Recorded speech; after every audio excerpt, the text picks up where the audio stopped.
আজ সকালবেলা সকালে ছাদে গিয়ে দেখছি রেন লিলি ফুটে আছে, কি সুন্দর লাগছে। এটা একটু বড় ধরনের রেন লিলিটা ভীষণ পছন্দ হয়েছে রেন লিলি ফুলে। সকালবেলা সকালে কি সুন্দর হাওয়ায় দুলছে, আর পাখিদের মিষ্টি কিচিরমিচির ডাক, আর তার সাথে ফুটে হচ্ছে বিভিন্ন ধরনের রেন লিলি। রেন লিলি গাছটি যেটা ছোট আর লোকাল ভ্যারাইটি, সেটা আমি এক প্রতিবেশীর বাড়ি থেকে এনেছিলাম।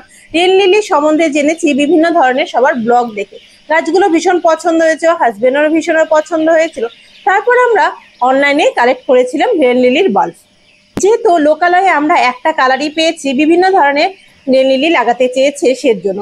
এখানে হালকা গোলাপি একটু বড় ধরনের ফুলটাও আছে রেন লিলি। রেন লিলির গাছগুলো বেশ অনেক দিনই হয়েছে আমরা লাগিয়েছিলাম, কিন্তু এর সম্বন্ধে কোনো আইডিয়াই ছিল না। যে আমরা একটা ভুল করে ফেলেছি, সেই ভুলটার থেকেই আবার নতুন মাত্রই তো ভুল করে, আর ভুল থেকে শিখলেই নতুনত্ব অনেক কিছু শিখতে পারে।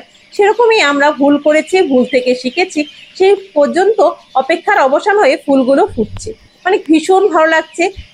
বিভিন্ন ধরনের রেন লিলির বাল্ব যদি তোমরা কালেক্ট করো, ছাদে লাগাও, দেখতে খুবই সুন্দর লাগে। বর্ষার সিজনে এরা বেশ বর্ষার জলটা খুবই পছন্দ করে। আর একটা কথা, যেই ভুলটা আমি করেছিলাম তোমরা অবশ্যই করবে না, রেন লিলির বাল্বটা অনেকটা রসুনের মতো থাকে, রসুনের কোয়াগুলো যে ভেঙে ভেঙে সেটা আমি লাগিয়েছিলাম, সেটা তাই করবে না। যত গোছা তত ফুল পাবে।